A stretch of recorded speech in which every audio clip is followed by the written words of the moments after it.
우리가 영적 전쟁에 관해서 살펴보고 있는데요. 우리의 씨름은 혈과 육을 상대하는 것이 아니라고 했습니다.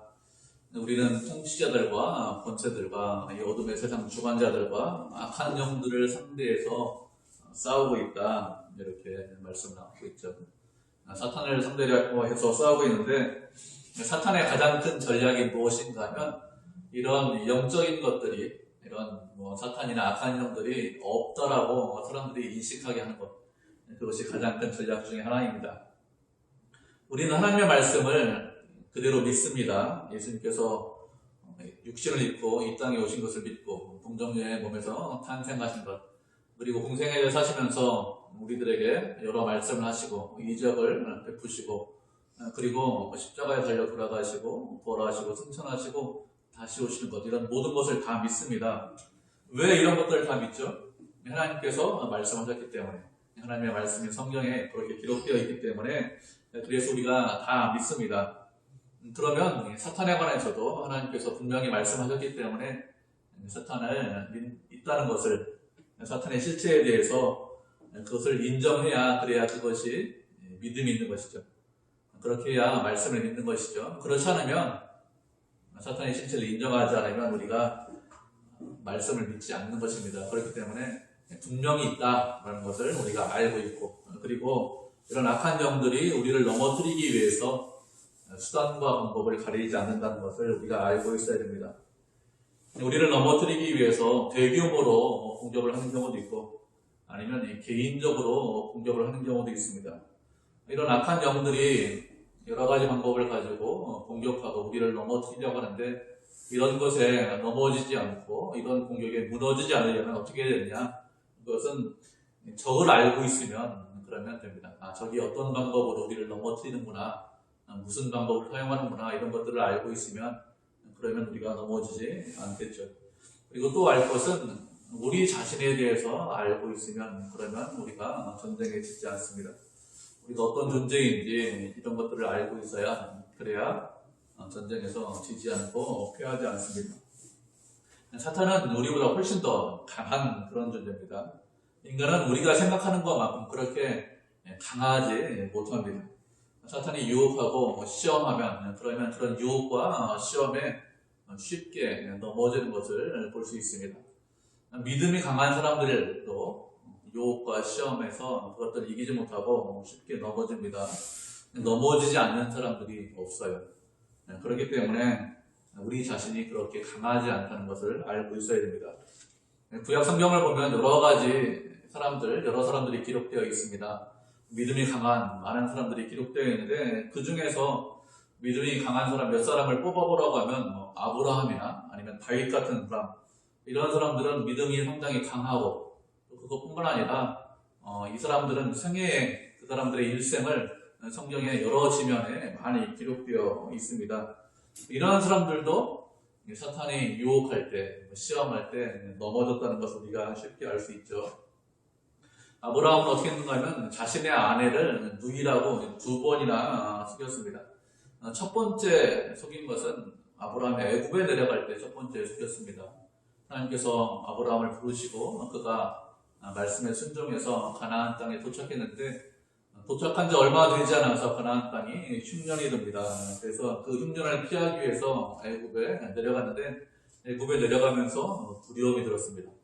분명히 애굽의 파라오가 나를 죽일 것이다, 이렇게 생각하고 그런 두려움 때문에 아내를 누이라고 속였습니다. 두려움이 우리를 넘어뜨리는 그런 사탄의 방법이라는 것을 우리가 몇 번 살펴봤는데요.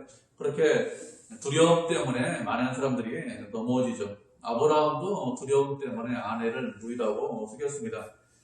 처음 이렇게 속인 시점은 아브라함이 그렇게 믿음이 강한 그런 시점이 아닙니다. 하나님을 만나고 얼마 지나지 않아서 가나안 땅에 도착했고, 얼마 지나지 않아서 애굽에 내려갔기 때문에 믿음이 아직도 어린 그런 시기입니다. 그런데 두 번째 아내를 누이라고 속인 시점은 그렇지 않습니다. 가나안 땅에 도착해서 한 20년 이상 지났습니다.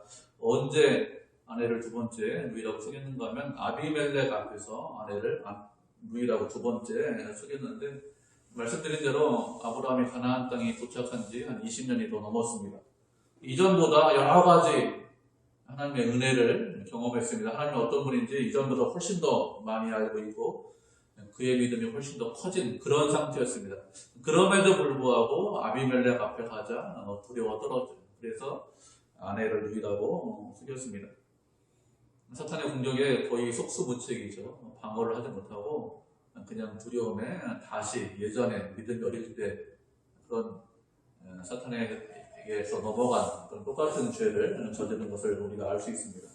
다윗도 비슷합니다. 우리가 말씀을 한 구절 살펴보도록 하죠. 역대상 21장 1절 말씀 우리 살펴보도록 하겠습니다. 역대상 21장 1절입니다.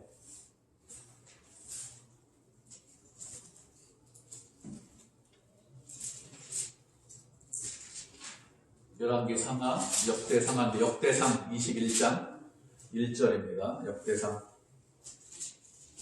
21장 1절. 찾으셨죠? 우리가 21장 1절 한 절이니까 우리 한 목소리로 같이 읽겠습니다. 시작. 사탄이 일어나 이스라엘을 대적하고 다윗을 충동하여 이스라엘을 괴수하게 하니라. 아멘. 다윗이 이스라엘 왕으로 있을 때 한 일에 관해서 말씀하고 있죠. 백성들의 숫자를 계수해라 이렇게 명령을 드렸습니다. 백성들의 숫자를 계수하라고 명령한 것은 무슨 뜻인가 하면 전쟁에 나가서 싸울 수 있는 군인의 숫자가 얼마나 되느냐 이 숫자를 세라는 것입니다. 이렇게 명령을 내린 이유가 무엇인가 하면 이스라엘이 얼마나 강한지 얼마나 군사가 많은지 이것을 알기 원해서 이렇게 했습니다. 이 일로 인해서 하나님이 어떻게 하시느냐? 이 일로 인해서 하나님께서 진노하십니다. 그래서 이스라엘 백성들과 다윗을 심판하셨는데 전염병으로 3일 만에 한 7만 명이나 죽는 그런 일들이 일어났습니다. 하나님께서 진노하신 이유가 무엇인가 하면 하나님을 힘으로 삼고 하나님을 의지해서 그래서 백성들을 하나님을 바라보게 해야 되는데 다윗이 그렇게 하지 않은 거예요. 세상에 있는 나라들처럼 군인을 힘으로 삼았죠. 무력을 힘으로 삼았습니다. 숫자를 그런 의미로 계수했기 때문에 하나님께서 진노하신 것입니다. 그런데 이 일에 대해서 역대상에서 무엇이라고 말씀하고 있습니까? 우리가 읽은 말씀에서 사탄이 일어나 이스라엘을 대적하고 다윗을 충동하게 했다 이렇게 말씀하고 있습니다. 백성의 숫자를 계수해라. 숫자가 얼마인지 한번 세어보자. 이렇게 명령을 내린 것은 다윗 왕이 그렇게 명령을 내렸습니다. 다른 사람이 명령을 내린 것은 아닙니다. 그런데 이 일을 하도록 분명히 누가 충동했다고요? 사탄이 충동했습니다. 왜 이렇게 충동했습니까? 이스라엘을 대적하기 위해서, 다윗을 넘어뜨리기 위해서, 하나님과 백성들 사이를 멀어지게 하기 위해서 이렇게 충동을 했습니다. 다윗 어떤 사람이죠? 우리가 알고 있는 다윗은 상당히 믿음이 좋은 사람입니다. 사울 왕에게 쫓겨다녔습니다. 여러 가지 쫓겨다니면서 믿음에 관한 아주 좋은 본보기 일들을 많이 했습니다. 고난과 어려움을 많이 당했습니다. 왕이 된 이후에도 주변 나라들과 전쟁을 하는 전쟁 영웅이죠. 다 정복했죠. 그리고 아들 압살롬이 반란을 일으켰을 때 그때도 도망갔습니다. 이런저런 고생을 다 했고 이런저런 은혜를 많이 경험을 했습니다. 하나님에 대해서 잘 알고 있습니다.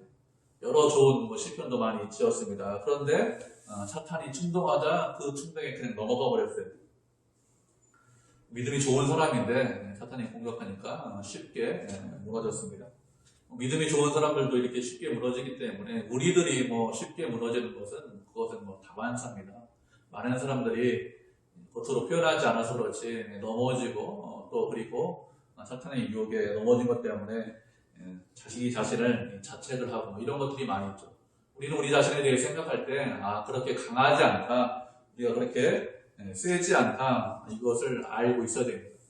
그러면 우리가 그렇게 강하지 않은데 그렇게 힘이 그렇게 크지 않은데 어떻게 사탄을 이길 수 있습니까? 사탄은 강하고 우리는 약한데 우리가 혼자 싸워서는 도저히 이기지 못합니다. 그렇기 때문에 하나님과 함께 해야 그래야 우리가 이길 수 있죠. 하나님은 강하십니다. 그 강하신 하나님과 능력이 크신 하나님과 함께 해야 그래야 피조물을 사탄을 이길 수 있죠. 다른 방법으로 이길 수 있는 방법은 없습니다. 그러면 하나님과 함께하는 방법이 무엇이 있죠? 하나님과 함께하는 것은 기도하는 것입니다. 우리가 기도하는 이유가 무엇이죠? 우리가 기도하는 것은 내 힘으로, 내 능력으로 그 일을 하지 않겠습니다. 이런 의미로 기도하는 것이죠. 하나님의 뜻대로 순종하겠습니다. 하나님의 말씀대로 순종하겠습니다. 이런 의미로 우리가 기도하는 것입니다. 기도할 때, 기도하시니까 아시겠죠? 기도할 때 주로 기도하는 내용이 무엇입니까? 주로 기도하는 내용은 주님, 제가 제 힘으로 제 능력으로 못하니 할 수 없사오니 주님께서 도와주십시오. 주님께서 함께해 주십시오. 이런 기도 내용을 주로 기도합니다. 우리는 본성상 어떨까요? 우리는 본성상 내 힘과 내 능력을 가지고 어떤 일을 하고 싶어 합니다. 그리고 내가 이런 힘이 있다, 저런 힘이 있다, 저런 능력이 있다, 이런 것들을 드러내고 싶어 하는 것이, 또 자랑하고 싶어 하는 것이 우리의 본성입니다. 그런데 그런 본성대로 살지 않고, 그런 본성대로 생활하지 않으려면, 그러면 어떻게 되냐? 그러면 기도해야 됩니다. 기도해야 어떻게 하죠? 내 원대로, 내가 하고 싶은 대로 하는 것이 아니라 하나님의 뜻대로 살려고 합니다. 기도해야, 그래야 하나님의 말씀에 순종하고 하나님과 동행하려고 하는 거죠. 동행할 수 있습니다. 그렇지 않으면 어떻게 하죠? 내 힘으로, 내 능력으로, 내가 가진 어떤 실력을 가지고 그 일을 자꾸 하려고 합니다. 그런 것들이 우리 안에서 자꾸 본성이기 때문에 자꾸 일어나요. 기도하지 않으면 자꾸 내 힘으로 하려고 합니다. 그렇기 때문에 하나님과 함께 하겠습니다. 하나님과 동행하려고 하면은, 그러면 늘 기도하셔야 됩니다. 바울도 무엇이라고 합니까? 18절과 19절을 보면 성령 안에서 기도하고 또 자기 자신을 위해서 기도해달라, 이렇게 본문에서 6장에서 6장에서 이렇게 요청을 하고 있죠. 기도할 때 하나님의 뜻대로 할 수 있고, 또 기도할 때 사탄을 이길 수 있기 때문에 이렇게 바울도 기도하고, 그리고 성령 안에서 기도하고, 그리고 자신을 위해서 기도해달라, 이렇게 요청을 한 것이죠. 사탄이 우리를 속이고 우리를 넘어뜨리는 방법은 사실은 무궁무진합니다. 하나님께서 우리에게 여러 말씀을 주셨는데, 그 말씀을 주신 것 중에 서신서가 있습니다. 서신서는 무엇인가 하면 사도들이 여러 지역에서 교회를 개척했는데 그 개척한 교회에 편지를 보낸 것, 그런 것이 서신서죠. 서신서를 살펴보면 사탄이 교회를 어떻게 공격하고 어떻게 무너뜨리고 성도들을 어떻게 넘어뜨리려고 하는지, 이런 것들이 잘 기록되어 있습니다. 하나님께서 이런 서신서를 사도들을 통해서 기록하신 이유가 무엇인가 하면 사탄의 공격과 유혹이 있다는 것을 말씀하시고, 그리고 그 가운데서 이런 유혹과 저런 이런 싸움에서 그런 것들을 싸워서 이겨라, 이런 의미로 우리에게 말씀을 주신 것입니다. 말씀드린 대로 여러 가지 방법으로, 우리가 알지 못하는 방법으로 사탄이 우리를 넘어뜨리려고 그렇게 합니다. 그렇지만 그 원리는 동일해요. 그 원리는 무엇인가 하면 사탄은 하나님과 우리 사이를 멀어지게 하는 것, 그것이 사탄의 방법입니다. 또 다른 방법은 무엇이냐면 인간, 우리를 드러내고 우리를 높이는 것, 그것이 사탄이 우리에게 사용하는 방법이죠. 기본적인 원리는 다 동일한데 표면적으로는 여러 방법을 동원해서, 수많은 방법을 동원해서, 그래서 우리를 넘어뜨립니다. 우리가 말씀을 한 구절 살펴보도록 하겠습니다. 누가복음 18장 9절에서 14절까지 말씀을 살펴보도록 하죠. 누가복음 18장 9절에서 14절 말씀입니다. 한 절씩 우리가 교독하도록 하겠습니다. 누가복음 18장 9절입니다. 9절에서 14절인데 9절 제가 먼저 읽도록 하겠습니다. 또 자기를 의롭다고 믿고 다른 사람을 멸시하는 자들에게 이 비유로 말씀하시되, 두 사람이 기도하여 성전에 올라가니 하나는 바리새인이요 하나는 세리요. 바리새인은 서서 따로 기도하여 이르되, 하나님이여, 나는 다른 사람들 곧 토색 불이 가늠하는 자들과 같지 아니하고 이 세리와도 같지 아니함을 감사하나이다. 나는 이에 돈을 분석하고 또 수리의 실수를 일어나고, 세리는 멀리 서서 감히 눈을 들어 하늘을 쳐다보지 못하고 다만 가슴을 치며 이르되, 하나님이여 불쌍히 여기소서, 나는 죄인으로소이다 하였느니라. 내가 너희를 너희 위에서 바리새인이라고 이 사람을 그릇까지 하고 그의 증거를 하느니라. 우리 자기를 높이는 자는 낮아지고 자기를 낮추는 자는 높아지리라 하시니라. 아멘. 이 말씀은 바리새인과 세리에 관한 말씀을 비유로 우리에게 말씀해 주신 것입니다. 이 비유를 누구에게 말씀을 하셨는가 보면 9절을 보면 자기 자신을 의롭다고 믿고 그리고 다른 사람을 멸시하고 무시하는 사람들, 바리새인들이죠. 이런 사람들에게 비유를 말씀하셨다 이렇게 말씀을 하고 있습니다. 이 비유에 나오는 바리새인 상당히 참 의로운 사람입니다. 그는 일주일에 이틀씩 금식하여 11조를 잘 냅니다. 그것뿐만 아니라 다른 사람들에게 악한 일을 하지 않았습니다. 토색, 불의, 간음 이런 악한 일들을 다른 사람들에게 하지 않았습니다. 이런 사람들은 어떤 사람들입니까? 상당히 윤리적이고 도덕적으로 사는 사람들이에요. 그래서 사람들에게 칭찬받습니다. 이와 반대로 세리는 어떤 사람일까요? 세리는 공식적인 주인입니다. 세리는 어떻게 해서든지 세금을 물려가는 사람이 세리죠. 세리는 공식적으로 자신이 죄인이라는 것을 알고 있음에도 불구하고 세리가 된 사람입니다. 세리가 된 이유가 무엇이냐? 돈을 사랑하기 때문에. 이 세상을 살아가는데 가장 중요하고 가장 필요한 것이 무엇이냐? 돈이다. 그래서 다른 사람들한테 욕을 먹어도 나는 돈 많이 버는 그런 세리가 되겠다. 이렇게 생각해서 세리가 된 사람입니다. 세리가 된 이후에 어떻게 해서든지 이 세리는 세금을 더 많이 거두려고 했을 것입니다. 그런가 하면 세금을 많이 거두면 그 세금 많이 거둔 것이 자신의 것이 되기 때문에 그렇습니다.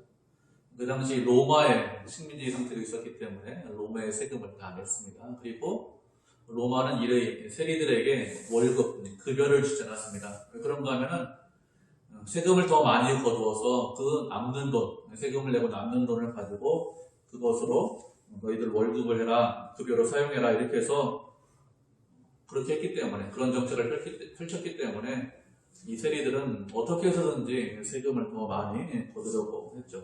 세금을 많이 거두면 거둘수록 자신들에게 더 큰 이익이 돌아오기 때문에 이렇게 했습니다. 이런 세리와 비교해 볼 때 바리새인은 엄청 착한 사람입니다. 토색, 불의, 간음 이런 거 하지 않고 11조 잘 드리고 예배 잘 드리고 다른 사람 억울하게 하지 않기 때문에 엄청 착한 사람입니다. 그런데 예수님께서는 무엇이라고 말씀하셨습니까? 바리새인이 의로운 것이 아니라 이 세리가 의로운 사람이다 이렇게 말씀하셨습니다.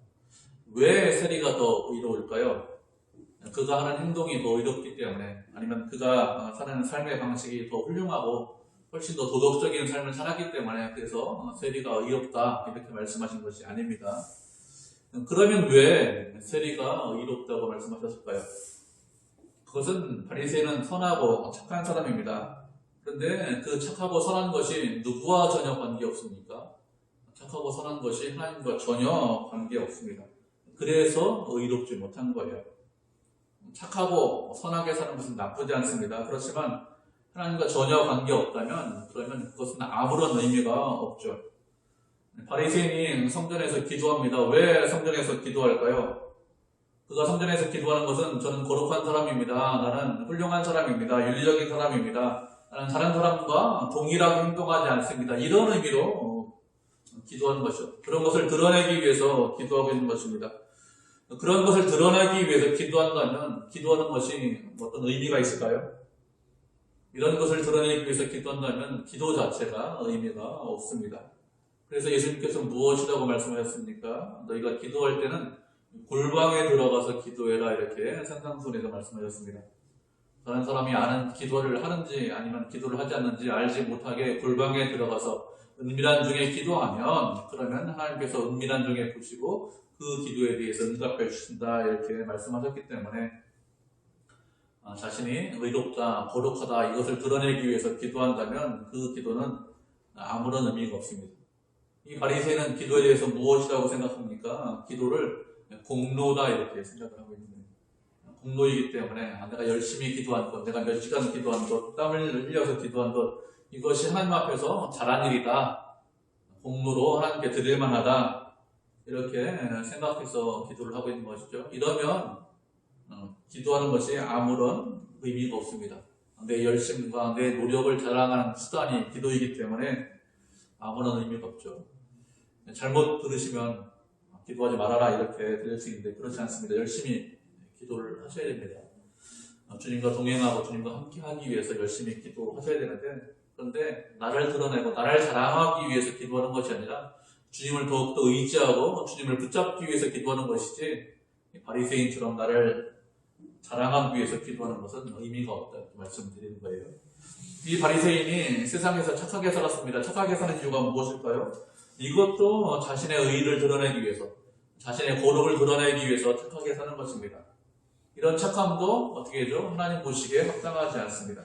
그냥 하나님과 관계없이 나는 착한 사람이야, 나는 선한 사람이야, 이렇게 생각을 하는 것입니다. 내가 착한 거 주변 사람들이 인정하고 주변 사람들이 알아주어야 돼. 다른 사람들이 칭찬받기 위해서 착하게 산다면 그것도 의미가 없다는 거예요. 왜 착하게 살아야 됩니까? 하나님께서 그것을 원하시기 때문에, 하나님의 뜻이기 때문에 그래야 착하게 사는 것이 의미가 있지. 그렇지 않고 주변 사람들에게 인정받기 위해서 착하게 산다면 그것은 아무런 의미가 없습니다. 그런데 사람들은 어떻게 생각하죠? 착하게 살았기 때문에, 예배 잘 드렸기 때문에 별 문제가 없다, 하나님께서 기뻐하실 것이다, 이렇게 생각합니다. 그렇지 않습니다. 이런 생각을 하는 것은 사탄이 우리를 속이는 거예요. 사탄의 속임수에 우리가 넘어가는 것입니다. 사탄이 우리를 속이는 것들은 꽤 많이 있습니다. 우리가 하나님의 말씀을 읽고 묵상하라고 제가 여러 번 말씀을 드립니다. 하나님의 말씀을 열심히 읽고 묵상하는 것, 그건 상당히 좋습니다.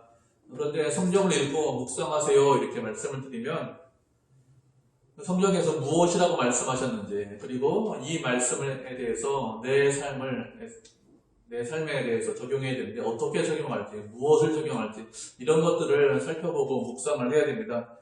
그런데 이런 것은 전혀 관심이 없고 성경 열심히 읽으십시오, 묵상하십시오 이러면 무엇에 관심이 있습니까? 무엇에 관심이 있는가 하면 저 하루에 성경 10장 읽었습니다, 20장 읽었습니다, 이런 것에만 관심이 있습니다. 만약에 그런 것에만 관심이 있다면 10장이 아니라 100장을 읽었어도 별 의미가 없죠. 한 장을 읽고 한 절을 읽었어도 그래도 이 말씀이 무슨 말씀이 쓰여져 있고, 그리고 내 삶에 어떤 관계가 있는지, 내가 이 말씀을 읽고 무엇을 변화시키고 어떻게 하나님을 따라가고 의지해야 되는지, 이런 것에 대해서 생각하고 고민하고 또 묵상하지 않는다면, 그러면 몇 번 읽었다, 몇 장 읽었다, 이런 것이 큰 의미가 없습니다. 우리가 자꾸 그런 속임수에 넘어가지 않아야 됩니다. 사탄은 우리를 자꾸 속입니다. 어떻게 속입니까? 말씀을 읽었다, 그것으로 만족하게 만들어요. 기도를 했다, 이것으로 만족하게 만듭니다. 말씀을 읽었다가 아닙니다. 말씀을 읽고 묵상하고 그렇게 사셔야 돼요. 읽었다까지만 가는 거예요. 아, 그래, 참 잘했어, 말씀 읽었어. 나 기도했어. 기도했으면 하나님과 동행하고 의지하면서 그러면서 삶을 살아가야 되는데, 그것은 아니고 기도했다, 이것으로 만족하는 것이죠. 이렇게 하면 사탄의 관계에, 속임수에 넘어가는 것입니다. 우리는 이런 속임수에 넘어가지 않도록 항상 주의해야 되겠죠. 이런 속임수에 넘어가지 않으려면 어떻게 될까요? 우리가 어떻게 되는지 말씀을 한 구절 살펴보도록 하겠습니다. 고린도전서 16장 13절 14절입니다. 고린도전서 16장 13절 14절입니다. 로마서 다음에 고린도전서죠. 16장 13절 14절입니다. 9절인데 우리 고린도전서 16장 13절 14절 우리 한 목소리로 같이 읽겠습니다. 짧은 절인데 같이 읽겠습니다. 시작.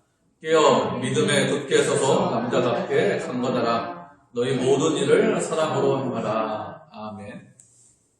사도 바울이 고린도 교회 편지를 2번 썼는데, 첫 번째 편지에서 마지막으로 끝나는 말씀이죠.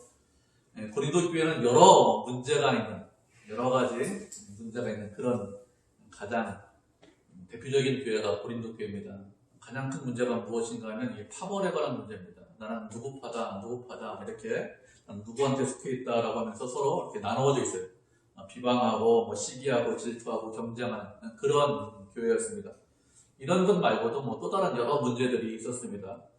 지금 우리 시대에 교회에서 볼 수 있는 그런 문제가 있는 그런 교회인데, 고린도 교회 그 당시에 그런 문제를 거의 다 가지고 있었습니다. 하나님의 은혜로 바울이 사도 바울이 교회를 개척하고, 그리고 교회가 성장하자 그러자 이런저런 문제가 교회 안에서 튀어나왔습니다.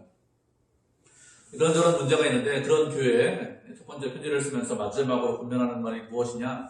깨어있으라는 것입니다. 바울이 깨어있으라고 권면하는 이유가 무엇일까요? 그런가 하면 악한 마귀 사탄이 성도들을 넘어뜨리고 무너뜨리려고 하기 때문에 깨어 있으라고 하는 것입니다.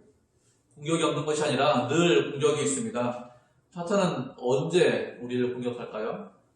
우리가 무방비로 있을 때, 우리의 방비가 허술할 때, 우리가 준비하지 않고 있을 때, 그때 우리를 공격합니다. 그 반대로 우리가 깨어있으면 공격하기 어렵죠. 누구나 다 마찬가지 아닙니까? 그 사람이 쉴 때, 그 사람이 아무런 무방비로 있을 때 공격이 쉽지, 깨어있으면 공격하기 어렵습니다. 그렇기 때문에 우리가 잠을 자고 있을 때 공격하고, 그때 공격해야 큰 피해를 줄 수 있기 때문에, 그때 사탄이 알고 교묘하게 공격하려고 합니다. 이것을 알고 있는 바울이 무엇이라고 합니까? 깨어있으라고 했습니다. 깨어있어야 우리가 사탄의 공격을 방어하고 이길 수 있기 때문에 그렇습니다. 깨어있으면 아무리 큰 공격이 있고 아무리 센 공격이 있어도 그래도 우리가 넘어지지 않습니다. 그렇기 때문에 우리는 늘 깨어 계셔야 됩니다. 그렇게 깨어있으라고 한 이후에 또 무엇이라고 분별하고 있습니까? 믿음에 굳게 서서 남자답게 강건하라고 했어요. 바울이 두 번째로 권면한 것은 무엇이냐? 남자답게 강건해라 이렇게 권면을 하고 있습니다. 그냥 남자답게 강건한 것이 아니라 믿음에 굳게 서서 남자답게 강건하라고 했습니다. 남자답게 강건하라는 말씀은 요즘 교회에서는 우리가 잘 듣지 못하는 그런 말씀 중에 하나입니다. 요즘 사람들이 원하는 교회는 어떤 교회를 원할까요? 요즘 성도들이 원하는 교회는 교회에서 좀 위로를 받았으면 좋겠다. 교회에서 좀 평안을 느꼈으면 좋겠다. 뭐 이런 생각을 많이 합니다. 세상을 사는 것이 그렇게 쉽지 않은데, 어려운데, 힘든데, 예배당에서 예배 드리면서 같이 교제하면서 말씀 들으면 편안하고 좀 위로가 되고 좀 기쁨이 되는 그런 말씀을 들었으면 좋겠다. 이런 생각을 많이 하죠. 요즘 성도들이 이런 생각을 많이 하기 때문에 사실 성도들을 위해서 위로 설교를 하거나 아니면 그렇게 위로 목회를 하는 경우도 꽤 많이 있습니다. 이렇게 하는 것이 상당히 중요합니다. 또 의미가 있습니다. 예배 드리면서 위로받지 못하면, 예배 드리면서 말씀에 기쁨을 얻지 못하면 그것 자체가 상당히 문제가 있습니다. 얼마 전에 제가 이런 소리를 들은 적이 있습니다. 어떤 집사님이 오래 교회에 다니셨는데, 그런데 그 집사님이 점을 보러 다닌다, 이런 소리를 들은 적이 있어서 참 안타깝기도 하고 마음이 상당히 좀 아프기도 했습니다. 주일날 예배 드리죠. 말씀 듣습니다. 그런데 말씀 듣고 예배 드리는 것이 별 의미가 없는 거예요. 오늘도 주일이기 때문에 그냥 예배 드렸다, 말씀 들었다, 이 정도밖에 생각하지 않고 다른 생각을 하지 않습니다. 하나님의 말씀이 그분한테 전혀 영향력을 미치지 못하죠. 그렇게 하나님의 말씀이 전혀 영향력을 미치면, 말씀을 통해서 위로를 받지 못하거나 기쁨을 얻지 못하면 그러면 어떻게 될까요? 이렇게 되면 그 사람이 점을 보러 다니거나 아니면 다른 일들에 빠져 살 수밖에 없습니다. 점 치는 사람이 어떤 말 하면 그 말이 훨씬 더 위로가 된다는 거잖아요. 그 말이 위안이 된다는 거 아닙니까? 그래서 그렇게 점을 보러 다닌다는 소리를 듣고 참 안타까워했습니다. 그런 면에서는 저 같은 목회자가 열심히 더 기도하고 말씀도 잘 준비해서 그래서 하나님의 말씀을 잘 전해야 됩니다. 당연한 거죠.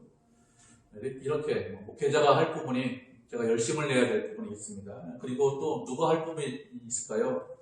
우리가 성도로서 같이 해야 될 부분이 있습니다. 그것이 무엇인가 하면 남자답게 강건해지는 것입니다. 지금 연약한데, 지금 부족한데, 지금 힘든데, 어렵다, 그래서 위로받고 싶다, 위안이 필요하다, 이 자리에서 계속해서 머물러 있으면 안 됩니다.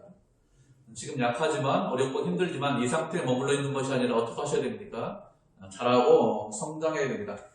강해져서 굳게 서겠다, 이런 마음이 있어야 됩니다. 그렇게 믿음 안에서 굳게 서는 것, 그것이 하나님의 뜻입니다. 믿음 안에서 강해져서 남자답게 굳게 그래야 사탄을 이길 수 있습니다. 세상의 풍조와 여러 가지 위험과 고난이 있는데, 유혹과 시험이 있는데, 그런 마귀의 유혹과 시험을 이길 수 있지, 그렇지 않고 계속 어린아이처럼 아니면 계속 연약하게 있는 것은 좋은 것이 아닙니다. 위로를 받고 힘을 얻고 이것은 상당히 좋습니다. 예배 드리는데 평안을 느끼고 기쁨을 느끼는 것 상당히 좋죠. 나쁘지 않습니다. 사회생활을 하면서 어렵고 힘든데 충분히 어렵고 힘든 것 가운데서 위로받는 것이 상당히 중요하다는 것을 알고 있고, 또 하나님의 말씀이 우리 가운데 위로가 된다는 것도 분명히 알고 있습니다.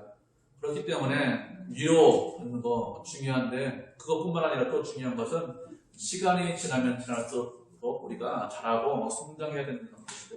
우리가 성장하고 잘하는 것, 그것을 잊지 않으셔야 됩니다. 하나님께서 우리에게 원하시는 것이 무엇이죠? 남자답게 굳건하게 서는 것입니다.